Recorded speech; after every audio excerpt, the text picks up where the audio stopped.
Welcome to Variations 4, pH and Electrolytes unit. We are now covering questions 15 to 20. Number 15 is really asking us about sodium. In fact, this particular video is all about sodium. And so 15 asks us some pretty basic questions, which we'll approach right now in map number 5. So first question for you, sodium. Sodium is inside the cells, sodium is outside the cells. In other words, it's in the ICF, it's in the ECF. The question is, where is it in highest concentration naturally? Where do we find a higher concentration of sodium in the body when the body is in homeostasis? Is it inside or outside of the cell? Outside of the cells. Sodium is the main ECF cation.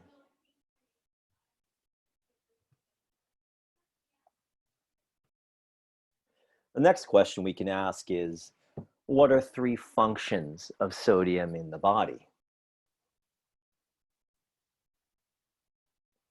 One is a role in acid-base balance. We don't really go into that part in this course. Another is, we could say, it regulates nerve impulses.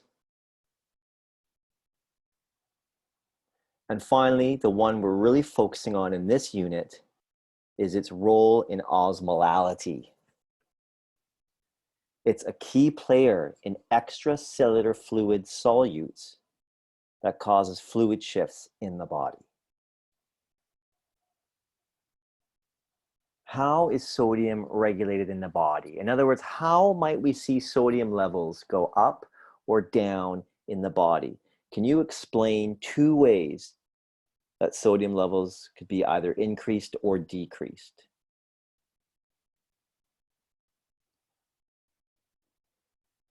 Of course, one is through the GI tract. We know ingesting sodium in our food naturally causes serum sodium levels to go up. Another way is by renal activity, and in fact, if we look specifically at 2 hormones we talked about in previous videos, we can see it clearly. So how would aldosterone affect sodium levels in the body? As you know, aldosterone causes the body to hold on to sodium. It would raise serum sodium levels. How about ADH? When ADH, antidiuretic hormone, is activated, what do we expect sodium levels to move at? In what direction? Up or down in the bloodstream?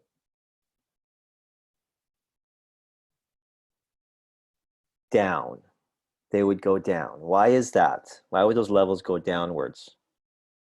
Because ADH causes the kidneys to hold on to water. And as we discussed in the previous video, the more water we have, the more dilute our solutes are, the less concentrated they are. Therefore, a milliequivalent sample of blood would have a lower concentration of solutes if there was more water in the blood.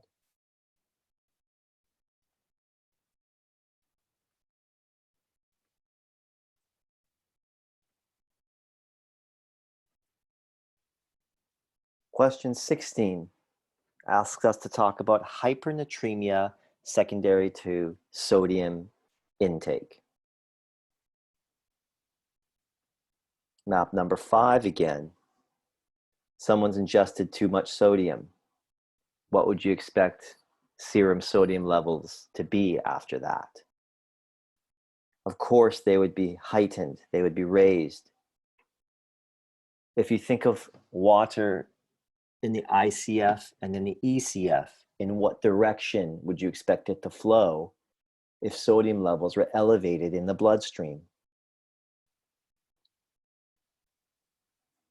Water would be attracted to where more solutes are. So water would flow from the ICF to the ECF, from inside to outside the cell. If that is extreme enough, you could get cell shrinkage and CNS alterations.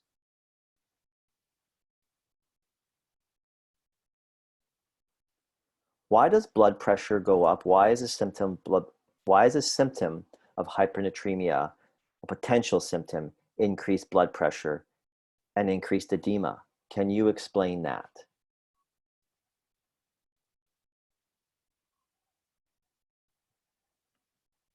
Well, for the BP, if you have increased sodium, as we said, you're drawing water into the vasculature, and that's going to increase your blood volume, which increases your blood pressure.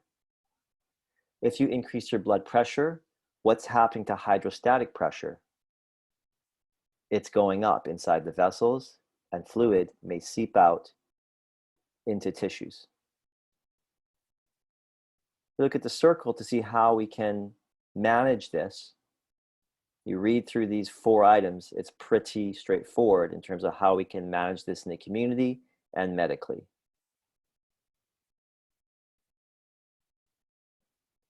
The first one and the last one are completely obvious. The middle 2 have to do with diluting the sodium in the blood to lower the serum levels.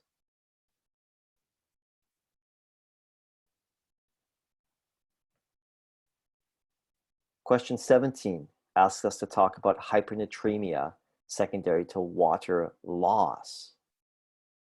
So say dehydration, for example. Looking at map 6, we can just assume this person's dehydrated. The symptoms of that are obvious.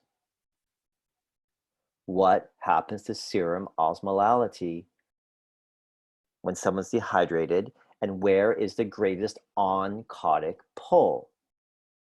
And therefore, in what direction do we expect osmosis? 3 good questions there. Number 1,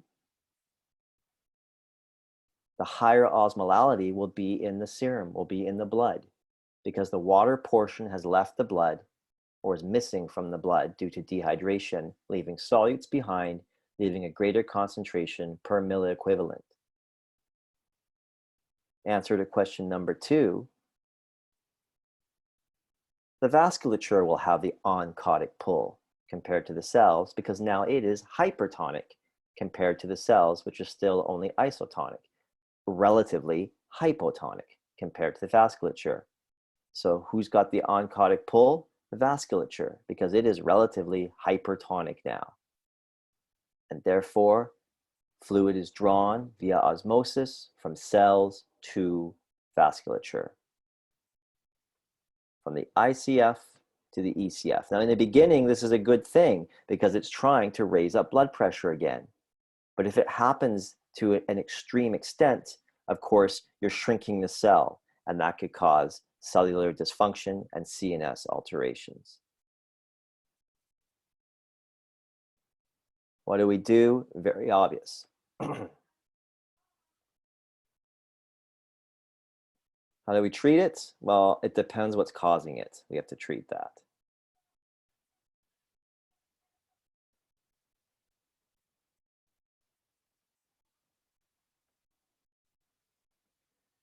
Number 18 asks us to talk about hyponatremia, secondary to sodium loss.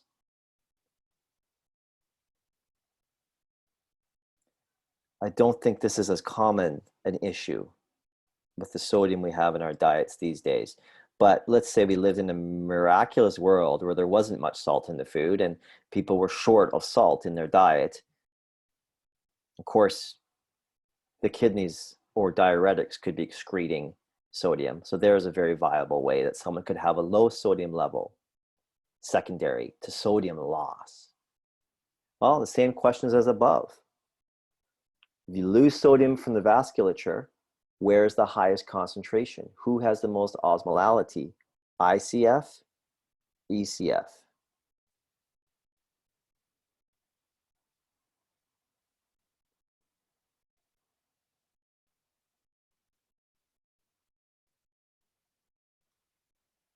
It might be the ICF, intracellular fluid, but I'm not sure it really gets that far in these cases. Rather is a more mild result, what happens is the interstitial space likely has remained isotonic. The vasculature has become hypotonic due to losses in the kidneys. Basically, the vessels have lost their oncotic pull.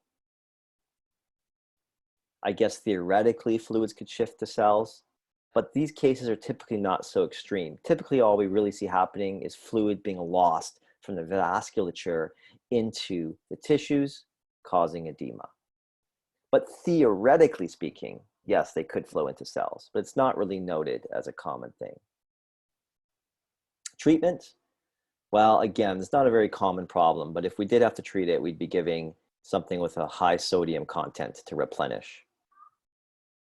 You guessed it, there's one left in this section, and that would be number 19, which is hyponatremia, secondary to excessive fluid intake. Now, this is something we've talked about before in previous videos in this unit, but let's go over it again to complete the picture. Again, map number 6. Fluid overload, many ways you can get that, from psychological issues of wanting to drink water all the time, right up to fluid boluses that have been going on too long with D5W.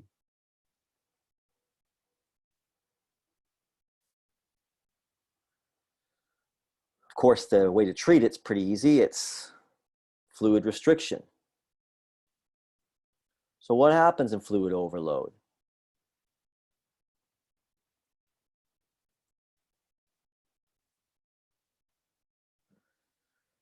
Well, first of all, where does the fluid go? Imagine someone is getting boluses of D5W or can't stop drinking water due to some psychiatric issues, and they just are getting pumped full of this hypotonic water. What happens to sodium levels? They drop. So how does the tonicity change between the intracellular fluid and the extracellular fluid? The extracellular fluid has now become relatively hypotonic. Where does fluid want to go? It wants to go where the greater number of solutes are. So it's going to be attracted to going out into the tissues, and yes, possibly into the cells too, because even though the cell tonicity started out as isotonic, now it's relatively hypertonic, because maybe the tissues and certainly the vasculature are now hypotonic because of all the water ingestion. So we know that fluid flows to tissues. Fluid also flows to tissues because the BP is so high now. And so hydrostatic pressure is allowing it to leak out. Not only that, the difference in osmolality, oncotic pulls, is attracting water out. The net result is water is leaving the blood vessels into tissues, possibly into cells too. You end up with pulmonary edema, crackles, decreased air entry to bases. You could have edema in other places as well. The easiest way to treat this is to start a fluid restriction.